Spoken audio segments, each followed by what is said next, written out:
우리에게 주신 하나님의 말씀은 마태복음 5장 17절에서 26절 말씀입니다.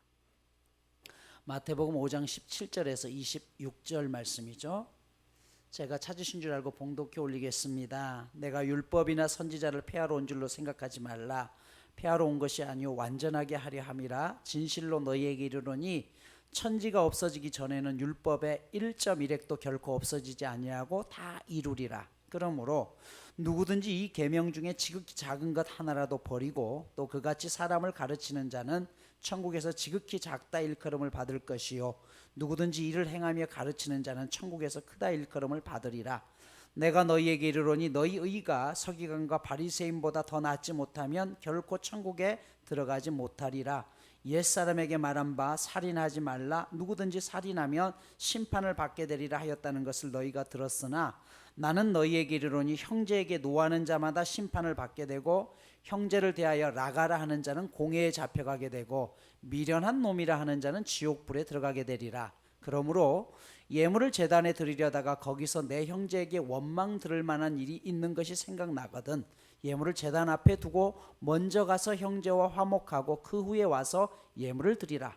너를 고발하는 자와 함께 길에 있을 때에 급히 사화하라. 그 고발하는 자가 너를 재판관에게 내어주고 재판관이 옥리에게 내어주어 옥에 가둘까 염려하라. 진실로 내게 이르노니 내가 한 푼이라도 남김이 없이 다 갚기 전에는 결코 거기서 나오지 못하리라. 아멘. 이스라엘 백성들이 바벨론 포로기를 겪으면서 그들이 다시 고국으로 돌아와서 철저히 깨달은 게 있어요. 그들이 나라를 빼앗기고 노예 생활을 했던 것은 자신들이 하나님의 계명, 율법을 지키지 않았기 때문이다라고 생각합니다. 그래서 이제 포로기 이후에는 율법을 신주다든지 모시듯 합니다.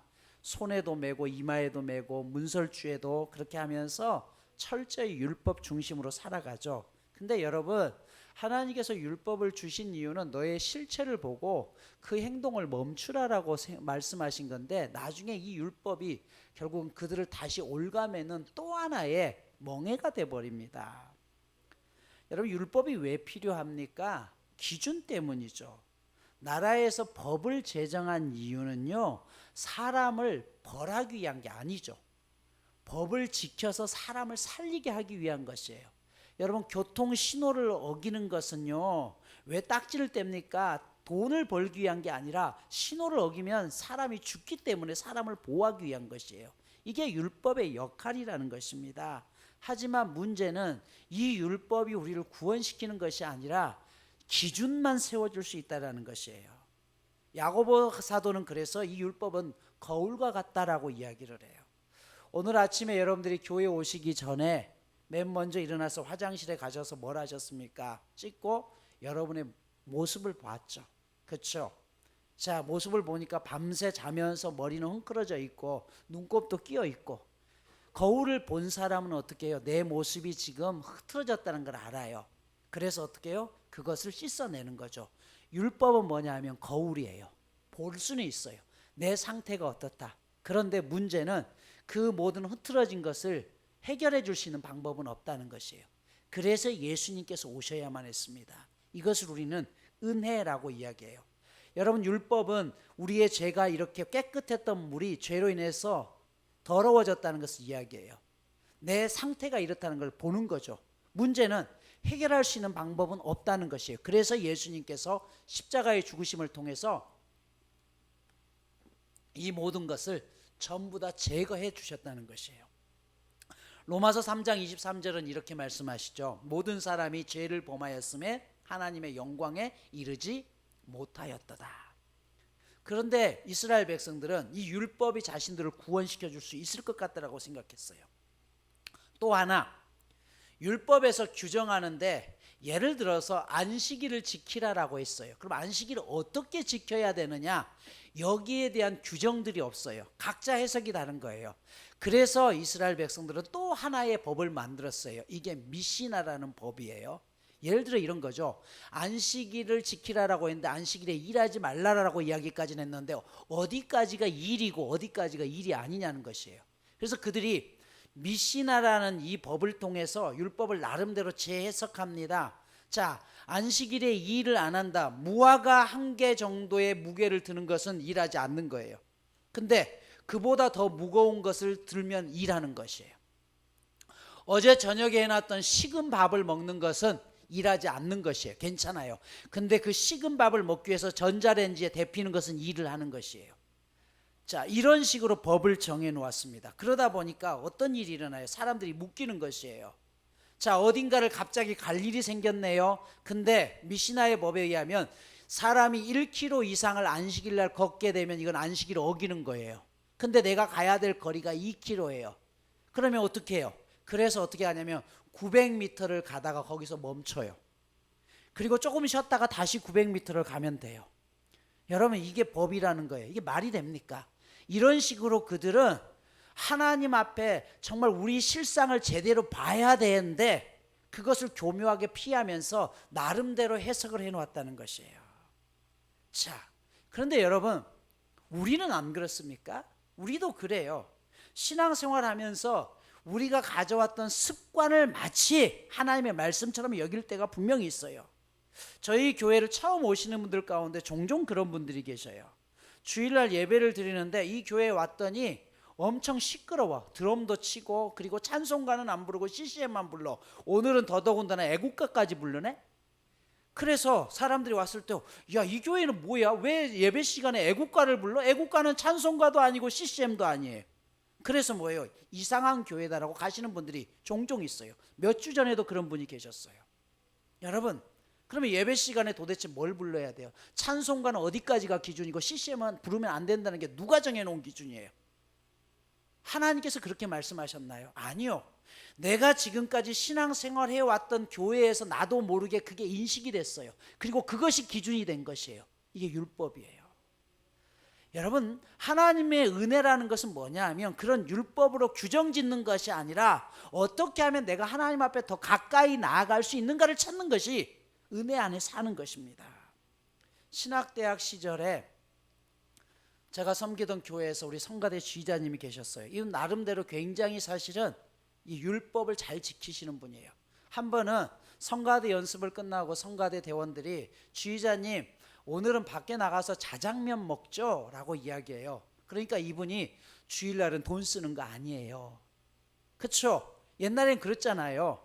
그러더니 제가 살고 있던 것이 암사동이었거든요. 이분이 명일동에 사셨어요. 그래서 가끔 그 차를 타고 명일동에 내려주시면 제가 걸어서 한 10분 정도만 암사동으로 들어가요. 그래서 그 차를 타고 가는데 기름을 넣겠다고 주유소에 들어가더라고요. 저는 그 순간 이해가 안 되는 겁니다. 주일날 기름을 넣는 것은 돈을 써도 되는 것이고 자장면을 먹으면 안 되는 거다? 이건 도대체 누구 기준이지? 주일날 돈을 안 쓰면 기름을 어저께 넣어놨어야 되는 것 아닌가? 여러분, 그렇지 않습니까? 오늘 예수님께서 이런 지도자들을 향해서 뭐라고 했어요? 17절에 보면 내가 율법이나 예언자들의 말을 폐하러 온 줄로 생각하지 말아라. 폐하러 온 것이 아니라 완성하러 왔다라고 이야기했어요. 율법이 가지고 있는 최대 한계가 뭐라고 해요? 죄를 깨닫게 하지만 해결할 방법이 없어요. 율법을 주신 것은 기준은 있어야 된다는 것이에요. 이렇게 하면 안 되니까 하지 말라는 것이죠. 그런데 그것을 완성하러 왔다는 것이에요. 그래서 오늘 마태복음 5장 21절부터 다음 주까지 계속 다루게 될 48절 사이에는 6개의 율법 조문에 대해서 예수님의 새로운 해석이 소개돼요. 그 6가지의 가르침은 너희가 뭘 어떻게 한 것을 들었다. 옛 율법이 그렇다는 거야. 하지만 나는 이렇게 말한다. 뭐예요? 그 율법 안에 있는 속뜻을 문명하게 내가 채워서 완성시키겠다는 것이에요. 여러분, 분립문자라는 단어가 있습니다. 이 말은 무슨 말이냐면 진리는 눈에 보이는 글자를 그대로 풀이할 것이 아니라 그 속에 담겨진 의미가 정확히 무엇인지를 알아야 된다는 것이에요. 예를 들어 볼까요? 우리 어르신들이 정심을 드시면서 뜨거운 국물을 드셔. 어우, 시원하다. 뜨거운 목욕탕에 들어가면서 이거 시원해. 자, 문자 그대로 풀어볼까요? 이건 시원합니까? 뜨거운 거예요. 그런데 그 의미가 뭐예요? 뜨겁지만 내 몸이 풀리는 시원함을 경험한다는 것이에요. 예수님은 지금 뭘 이야기하냐면 그 말 속에 있는 문자 그대로가 아니라 그 문자 속에 들어있는 하나님 아버지의 정확한 뜻이 무엇인지를 이들에게 풀어주는 것이에요. 그런데 이 종교학자들은 이것을 예수님이 율법을 파괴한다라고 여깁니다. 먼저 예수님은 오늘 첫 번째로 살인하지 말라는 계명을 새롭게 해석했어요. 유대인들은 살인하지 말라고 하니까 말 그대로 문자 그대로 이야기합니다. 죽이지 않으면 되는 거예요. 여러분 적어도 이 자리에 오신 여러분들은 이 계명에 대해서는 자신 있을 수 있죠. 여러분들이 살인을 안 했잖아요. 저도 살인은 안 했어요. 다른 악한 짓들을 했어요. 저도 똑같은 죄인입니다. 하지만 적어도 제가 자신 있게 말씀드린 것은 살인은 하지 않았어요. 그런데 오늘 예수님은 다 살인했다라고 이야기해요. 왜요? 자, 21절 보십시오. 21절에 이렇게 말씀하죠. 옛사람에게 말한 바, 옛사람은 뭐예요? 구약의 계명을 이야기, 10계명입니다. 살인하지 말라. 10계명 중에 6번째 계명이 뭐예요? 살인하지 말라는 것이죠. 살인하지 말라. 누구든지 살인하면 심판을 받게 되리라 했다는 것을 너희가 들었으나 라고 하면서 나는 너희에게 이르노니 하면서 어떤 게 살인인지를 다시 풀어주는 것입니다. 여러분 출애굽기 20장에 나오는 살인이라는 단어, 죽이다라는 단어는 히브리어로 라차흐라는 단어를 씁니다. 이 라차흐라는 단어가 쓰여진 것은 첫 번째로 말 그대로 누군가를 죽였을 때예요. 두 번째, 라차흐는 간접적 살인이에요. 약한 자의 물건을 빼앗았거나 그 다음에 사기를 치는 것, 이것도 살인이라고 이야기해요. 세 번째, 라차흐는 혼과 영을 죽이는 행위도 또한 살인이라고 이야기해요. 신명기 22장 25절에서 27절을 보면 처녀를 강간한 것에 대해서 살인 규정을 줘요.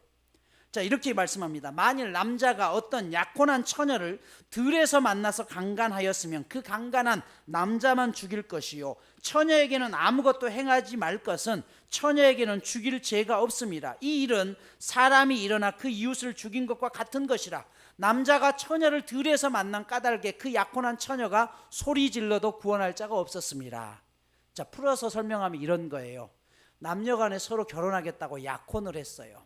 그런데 이 남자가 약혼녀를 들에서 강간을 했다는 것이에요. 그러면 여기에 대한 책임은 남자만 받고 여자는 책임이 없다는 것이에요. 왜? 장소가 들이라는 거예요. 들은 아무리 살려달라고 외쳐도 누군가가 살려줄 수 있는 사람이 없다라는 것이에요. 불가항력이라는 것이죠.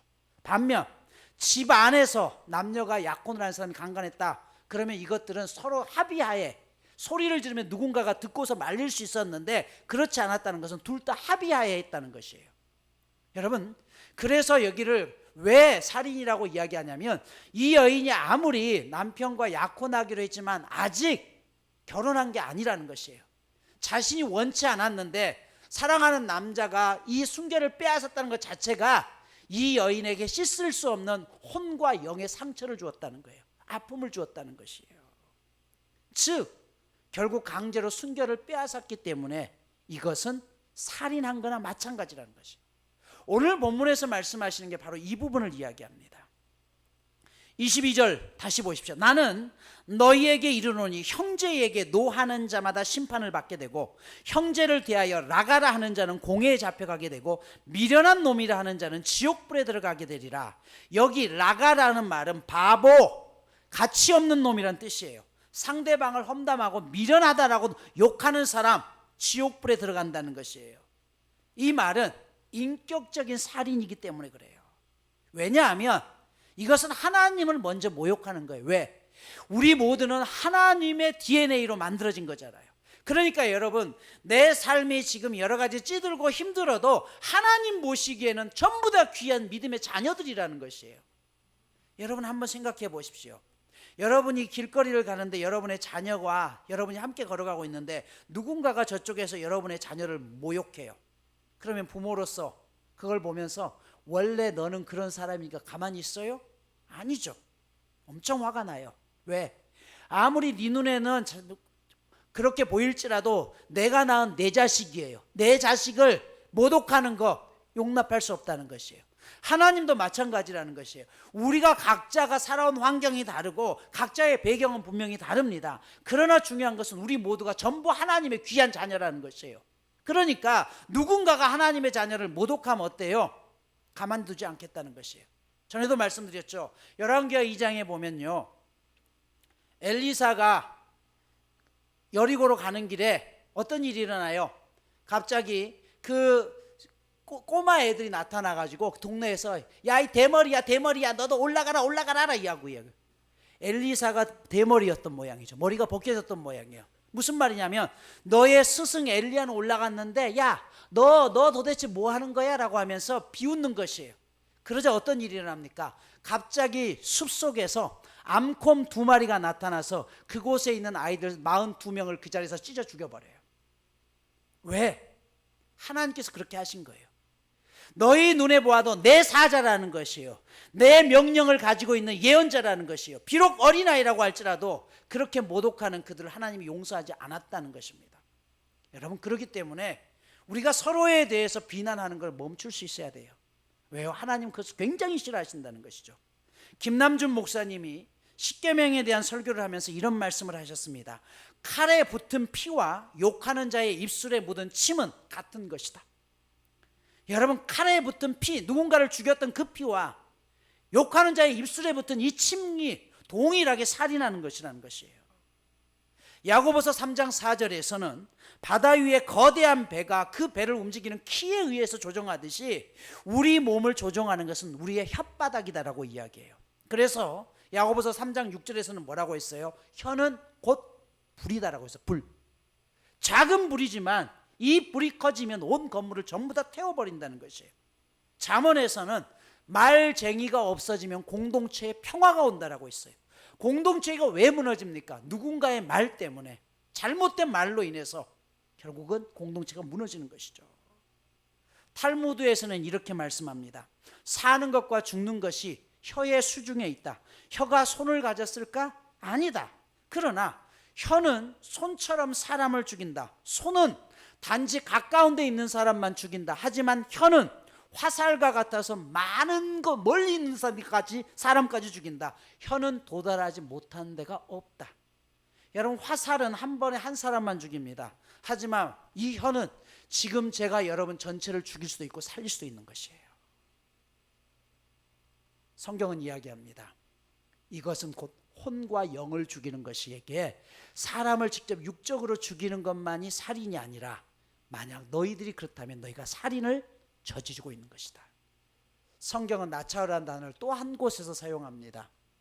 언제? 영적인 죽음에 대해서. 어떤 거냐면 여러분 자녀들에게 하나님의 말씀을 가르치지 않은 것이 영적인 살인이라고 이야기해요. 여러분, 우리가 도전받아야 되지 않겠습니까? 내 자녀들을 하나님의 말씀으로 양육시키지 않는다는 것, 그것은 자녀들에게 곧 영적인 살인을 허락하고 있다는 것이에요. 왜요? 우리가 정말 천국에 있다고 한다면, 이 나중에 하나님 앞에 우리가 가야 된다고 한다면 우리 자녀들이 교회 나오지 않겠다 그냥 내버려 두시겠습니까? 그들에게 가르치지 않는 그들이 죽음의 길로 그냥 내버려 두는 것이에요. 우리가 회개해야 될 부분입니다. 하나님께서 우리에게 말씀하시는 오늘 이 살인이라는 것은 단순히 육적인 살인이 아닙니다. 혼과 영을 죽일 수 있는 살인이라는 것이에요. 그래서 오늘 뭐라고 했어요? 미련한 놈이라고, 그렇게 바보 같은 놈이라고 이야기하면 지옥불에 던져버리겠다라고 이야기해요. 독일 신학자 본 해퍼의 글 가운데 이런 말이 있습니다. 그 형제가 하는 말을 더 이상 들을 수 없는 사람에게는 얼마 가지 아니하여 하나님의 말씀도 들리지 않을 때가 올 것이다. 여러분, 형제와 불화해서 형제의 말을 듣지 아니하면 하나님의 음성도 결국은 듣지 못한다는 것입니다. 오늘 말씀의 결론을 시작합니다. 오늘 본문에 나오는 예수님이 말씀하시는 살인하지 말라는 계명은 단순히 누군가를 직접 상해하라서 죽이라는 뜻이 아닙니다. 혼적인 영역, 영적인 영역에 살인을 금지하라는 것이에요. 즉 말로 상대방을 죽이는 것이 더 무서운 살인이라는 것이에요. 본문 23절부터 26절까지의 말씀이 오늘 본문 결론의 이야기입니다. 그러므로 예물을 제단에 드리려다가 거기서 네 형제에게 원망 들을 만한 일이 있는 것이 생각나거든 예물을 제단 앞에 두고 먼저 가서 형제와 화목하고 그 후에 와서 예물을 드리라. 무슨 뜻이에요? 예배 드리러 왔다가 갑자기 형제와 싸웠던 일이 생각나니까 예배 드리다 말고 가서 화해하라는 것입니까? 아닙니다. 가장 좋은 것은 예배하러 오기 전에 풀라는 것이에요. 적어도 그런 마음으로 예배에 와야 된다는 것이에요. 그런데 예배가 시작되고 혹은 예배를 드리던 중 생각이 났다면 당장 일어나서 갈 수 없죠. 그 사람에게 죄를 범한 것이지만 궁극적으로는 하나님 앞에 죄를 범한 것이기 때문에 진심으로 회개하고 예배가 끝난 다음에 바로 찾아가서 그 사람과 화해하라는 것이에요. 우리는 예배가 제일 중요하다고 생각합니다. 맞습니다. 우리 주님께서는 그러나 예배 드리는 자의 자세를 더 귀하게 여겨요. 우리가 아무리 거룩한 일을 하고 선한 일을 한다고 할지라도 가장 기본적인 문제를 해결하지 않고서는 선한 일이 나올 수 없다는 것이에요. 중국 선교사님들의 선교 일지에 기록된 내용 중에 한 부분입니다. 누구를 미워하면서 하나님 앞에 나아간다면 마치 유리벽에 둘러싸인 것과 같다라고 이야기해요. 여러분, 유리벽에 들리면 보여지긴 하죠. 그렇죠? 들려지지가 않는다는 것이에요. 오늘 여러분들이 예배 드리기 전에 가족끼리 혹시 싸워서 왔다고 생각해 보십시오. 분명히 예배가 보여져요. 그렇죠? 찬송도 하고 하는데 여러분의 마음속에, 여러분의 귀 속에 말씀이 들어오던가요? 안 들어와요. 내 마음이 불편한 상황 속에 절대 하나님의 말씀이 들려지지 않아요. 마치 유리벽에 허공을 치는 것과 같다는 것입니다. 다시 말하면 누군가를 미워하거나 다른 사람으로부터 원망을 받을 동안에는 자신에게 그 어떤 주님의 음성도 들려지지 않고 기도의 응답도 없어진다는 것이에요. 왜요? 서로 살인을 하고 있기 때문에 그렇다는 것이에요. 여기 먼저라는 말은 시간적으로 우선시하라는 것이에요. 25절을 이렇게 고백합니다. 너를 고발하는 자와 함께 길에 있을 때 급히 사화하라. 그 고발하는 자가 너를 재판관에게 내어주고 재판관이 우리에게 내어주어 옥에 가둘까 염려하라. 진실로 내게 이르노니 네가 한 푼이라도 남김이 없이 다 갚기 전에는 결코 거기서 나오지 못하리라. 이 말이 무슨 말이에요? 고발한다는 것은 사실은 서로 간에 다 문제가 있는 거예요. 그렇죠? 그러니까 우리도 억울하다고 생각할 수 있지만 억울하다고 생각하지 말고 함께 고발하기 전에, 법정까지 가기 전에 급히 해결하라는 것이에요. 그러면 결국은 이 문제가 해결되기 전까지는 둘 다 옥에 매이는 것이에요. 그런 인생을 살아가겠느냐? 아니면 내가 조금 더 손해보더라도 그 사람과의 관계를 풀어내면서 행복한 삶을 살아가고 하나님 앞에 소금으로 빛으로 세상 사람과 다른 모습으로 살아가겠느냐? 결단하라는 것입니다. 여러분, 오늘 우리는 사람을 직접적으로 죽이진 않지만 우리의 입술로 수많은 사람들을 죽이고 있습니다. 내가 한 한마디 때문에 가족이 전체가 멍이 들고 깨어지고 했던 그 아픈 일들을 경험하지 않습니까? 오늘 우리가 이 문제를 하나님 앞에 회개함으로 결정하시고 이제 새롭게 결단할 수 있는 저와 여러분 모두가 되시기를 간절히 축복합니다.